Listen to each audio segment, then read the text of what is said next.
Friends, grace and info സിസ്റ്റത്തിൻ്റെ മറ്റൊരു വീഡിയോയിലേക്ക് അവർക്കും സ്വാഗതം. ഇന്ന് നമ്മൾ ചെയ്യാൻ പോകുന്നത് ഒരു മാക്ക്, അതായത് നമ്മുടെ ആപ്പിളിൻ്റെ തന്നെ ഒരു ലാപ്ടോപ്പിൻ്റെ സർവീസാണ്. ഓൾറെഡി ഈ ലാപ്പ്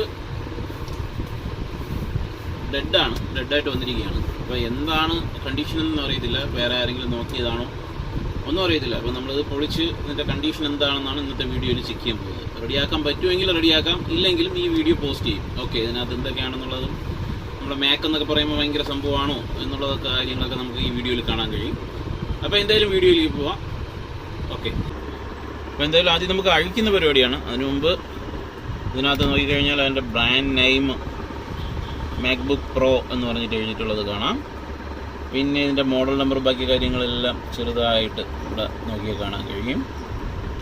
ഇത് അസംബിൾഡ് ബൈ ചൈനയാണ് ഇത് ഉണ്ടാക്കിയിരിക്കുന്നത്. മോഡൽ നമ്പർ നോക്കുകയാണെങ്കിൽ A1398 എന്ന് പറയുന്ന മോഡൽ നമ്പറാണ്. അപ്പം ഓക്കെ, ഇത് ഓൾറെഡി കണ്ടപ്പോൾ ആരൊക്കെ പൊളിച്ചിട്ടുള്ള കോളുണ്ട്. ഇവിടുത്തെ ഒരു സ്ക്രൂ മിസ്സിംഗ് ആണ്. ഇതിന് നമുക്ക് ഉപയോഗിക്കേണ്ടത് ഫ്ലവറാണ്, വളരെ ഫ്ലവറായിട്ടുള്ള സ്ക്രൂ ഡ്രൈവറാണ്. അപ്പോൾ എന്തായാലും നമുക്കിത് അഴിച്ച് തുടങ്ങാം. അഴിച്ച് എന്താണ് സിറ്റുവേഷൻ എന്നത് നോക്കാം. ഏകദേശം സ്ക്രൂ എല്ലാം അഴിച്ചു കഴിഞ്ഞു. ഇനി ഇത് സാവധാനം ഇളക്കിയെടുക്കാം. അതിന് വേണ്ടിയിട്ട് നമുക്കിത് എയർ പുള്ളർ വേണം, അതെടുക്കാം.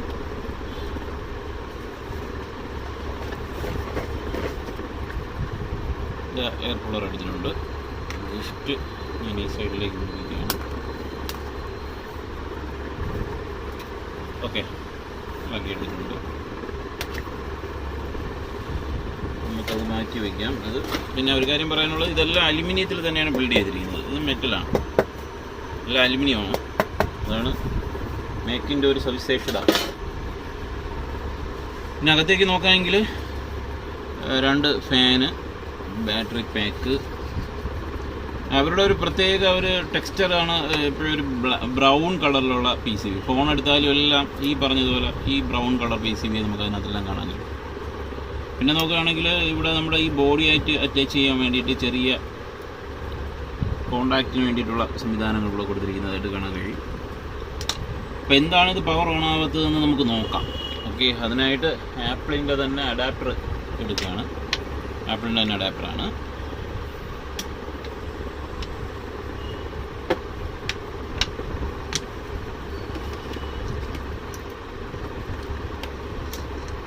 അഡാപ്റ്റർ കണക്ട് ചെയ്ത് കഴിഞ്ഞു.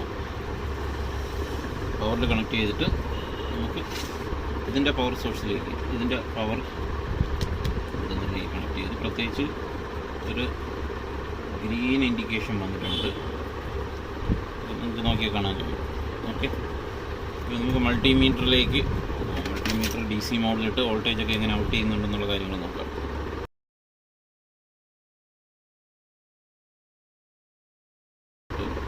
ഏതെങ്കിലും ഭാഗത്ത് വോൾട്ടേജുകൾ ഉണ്ടോ എന്നാണ് ഇപ്പോൾ ഞാൻ സെർച്ച് ചെയ്തുകൊണ്ടിരിക്കുന്നത്. നമ്മുടെ അഡാപ്റ്ററിൻ്റെ ഇവിടെയാണ് അതിൻ്റെ കണക്ടിവിറ്റി വരുന്നത്. ഈ ഭാഗത്ത് നോക്കാം.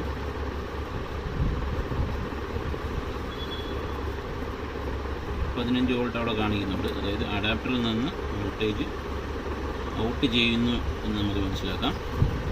ഇനി അത് കഴിഞ്ഞിട്ടുള്ള കാര്യങ്ങൾ ഇങ്ങനെ ട്രേസ് ഔട്ട് ചെയ്ത് അവസാനം നമ്മുടെ ഫോൾട്ടിലേക്ക് എത്തുമെന്ന് പ്രതീക്ഷിക്കുന്നു. അത് നോക്കാം.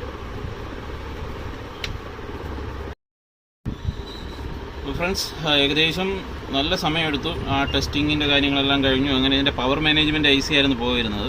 അത് മാറി എല്ലാം പെർഫെക്റ്റായി. അപ്പോൾ നിങ്ങൾ കാണുമ്പോൾ ഒറ്റ സ്ട്രക്ചറിൽ കാണുന്നു. ആക്ച്വലി ഇത് 2-3 ദിവസം കഴിഞ്ഞിട്ടാണ് ബാക്കിയുള്ള പരിപാടികളൊക്കെ നടന്നത്. അപ്പോൾ എന്തായാലും നമുക്ക് റെഡിയാക്കിയതിന് ശേഷം ഉള്ള സംഭവങ്ങൾ കാണാം. എല്ലാം തിരിച്ച് റീകണക്റ്റ് എല്ലാം ചെയ്ത് സെറ്റ് ചെയ്തിട്ടുണ്ട്, പവർ കണക്ട് ചെയ്തിട്ടുണ്ട്. എന്നിട്ട് നമുക്ക് ഇതിൻ്റെ പവർ ബട്ടൺ ഓൺ ചെയ്ത് നോക്കാം.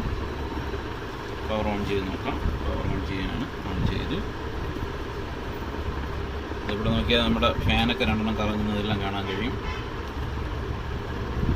നമ്മുടെ സ്ക്രീനിൽ നോക്കിയാൽ ആപ്പിളിൻ്റെ ലോഗോയും അത് ലോഡായി വരുന്നതും കാണാൻ കഴിയും. ലോഡായി വന്നുകൊണ്ടിരിക്കുകയാണ്.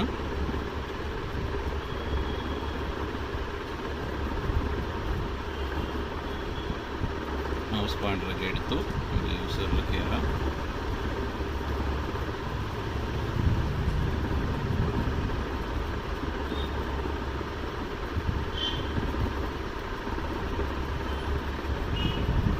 ഓക്കെ, അങ്ങനെ ലോഗോ ലോഗോ ലോഡായിട്ടുണ്ട്. അങ്ങനെ ആപ്പിൾ വോയിസ് ലോഡായി വന്നിട്ടുണ്ട്. അപ്പോൾ ഓക്കെ ഫ്രണ്ട്സ്, ബാക്കി എല്ലാ സംഭവങ്ങളും റണ്ണിങ് ആണ്. അപ്പോൾ നമുക്കിതിനെ ഷട്ട് ഡൗൺ ചെയ്യാം. Shutting down.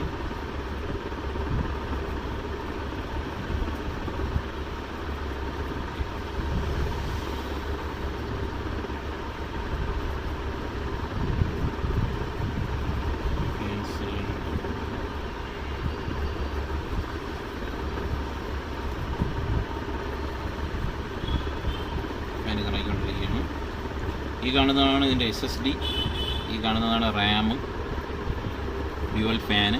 ഇതിൻ്റെ സ്പെസിഫിക്കേഷൻ എന്ന് പറയുന്നത് SSD 256 GB, ഇതിൻ്റെ RAM 16 GB, നമ്മുടെ i7 ആണ് ഇതിൻ്റെ കോൺഫിഗറേഷൻ. ഓക്കെ, അപ്പോൾ ഫ്രണ്ട്സ്, ബാക്കി ഇത് അടയ്ക്കുന്നതാണ് അടുത്ത് നിങ്ങൾ കാണാൻ പോകുന്നത്. അടച്ചതിന് ശേഷം നമുക്കിത് ഒന്നുകൂടി ഓൺ ചെയ്തൊക്കെ നോക്കാം.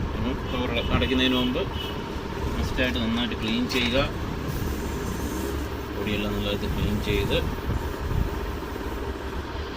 നമ്മളത് തിരിച്ചടയ്ക്കാൻ പോവുകയാണ്. ഓക്കെ, അടഞ്ഞു കഴിഞ്ഞു. ഇനി ബാക്കി സ്ക്രൂ എല്ലാം ഇട്ട്